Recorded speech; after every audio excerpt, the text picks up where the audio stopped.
¿Qué tal, amigos de Sin embargo al aire? Les agradecemos mucho que como cada semana nos acompañen, que recomienden nuestro trabajo, que lo compartan con sus familiares y amigos, porque de esa manera nos ayudan y nos apoyan para seguir adelante con este proyecto periodístico.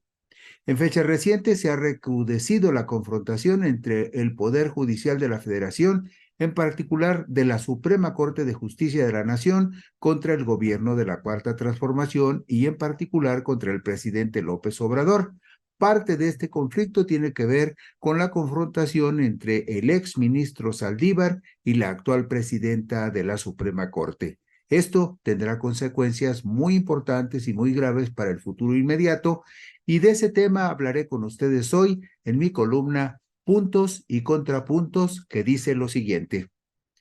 El diferendo quedará en un compás de espera y por el momento no prosperará ninguna iniciativa que defina el destino del exministro y expresidente de la Suprema Corte de Justicia de la Nación, Arturo Fernando Saldívar Lelo de la Rea, y de la actual presidenta de la Suprema Corte de Justicia de la Nación, Norma Lucía Piña Hernández, contra quienes están anunciadas las promociones de sendos juicios políticos, en el primer caso para inhabilitarlo para el servicio público y en el segundo para destituirla e inhabilitarla.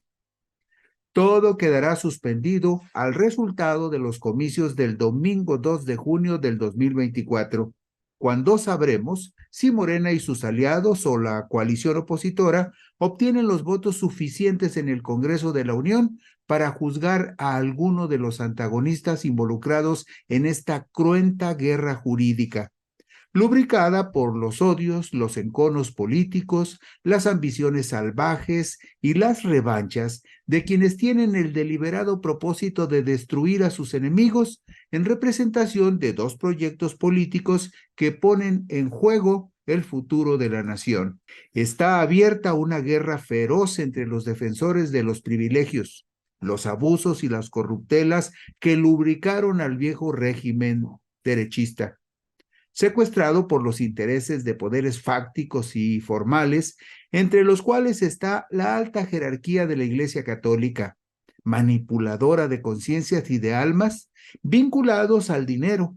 que ahora tienen abierta e impúdicamente entre sus aliados a una buena parte del Poder Judicial de la Federación,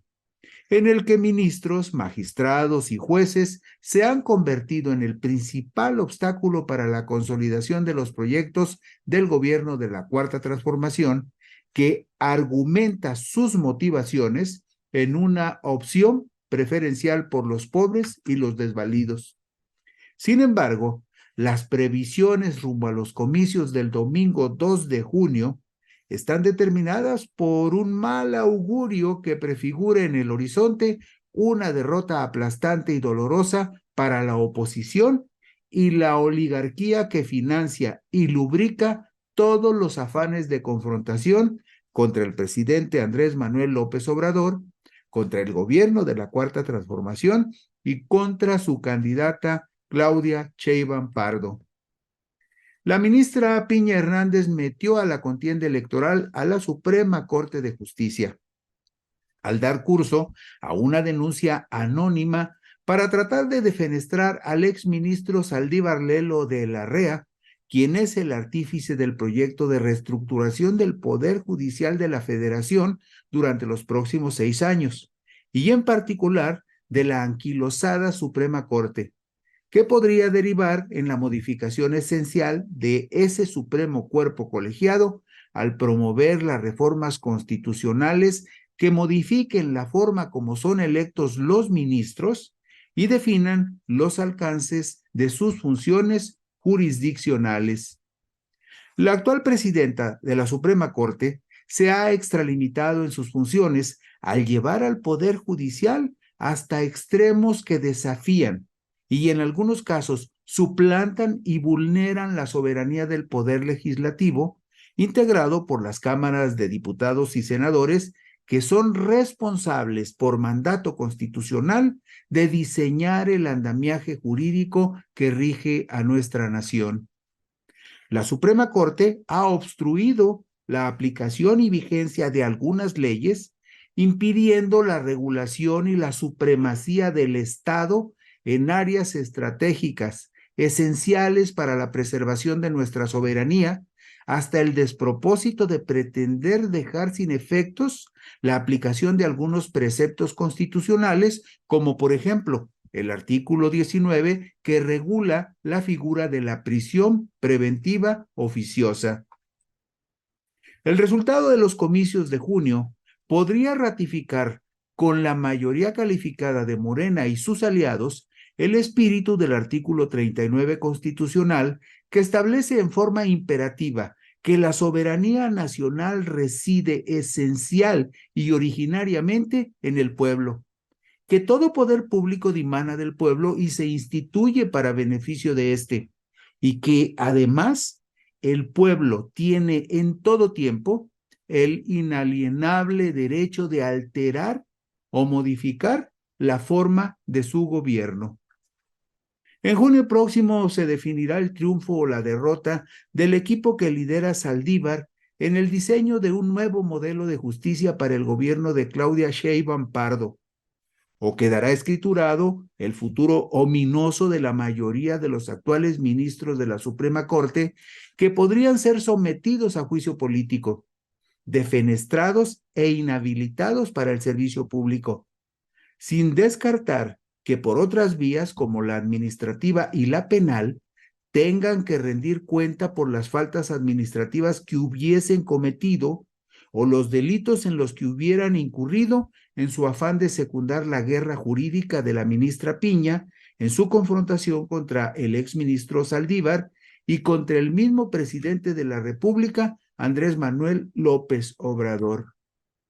Por el momento, es difícil que pueda concluirse algún juicio político contra el expresidente y contra la actual presidenta de la Suprema Corte. Es claro que en la Cámara de Diputados, donde Morena tiene mayoría simple, podrían procesarse las acusaciones contra la ministra Piña Hernández, al considerar que en el ejercicio de sus funciones ha incurrido en actos y omisiones que redundan en perjuicio de los intereses públicos fundamentales o de su buen despacho. El artículo 110 constitucional advierte que la Cámara de Diputados procederá a la acusación respectiva ante la Cámara de Senadores previa declaración de la mayoría absoluta del número de los miembros presentes en la sesión de aquella Cámara, después de haber sustanciado el procedimiento respectivo y con audiencia del inculpado. Se refiere, por supuesto, al procedimiento de juicio político.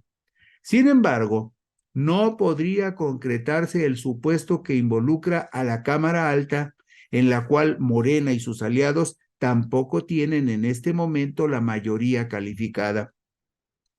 Al respecto, el artículo 110 constitucional agrega que, conociendo de la acusación, la Cámara de Senadores, erigida en jurado de sentencia, aplicará la sanción correspondiente mediante resolución de las 2/3 partes de los miembros presentes en sesión, una vez practicadas las diligencias correspondientes y con audiencia del acusado.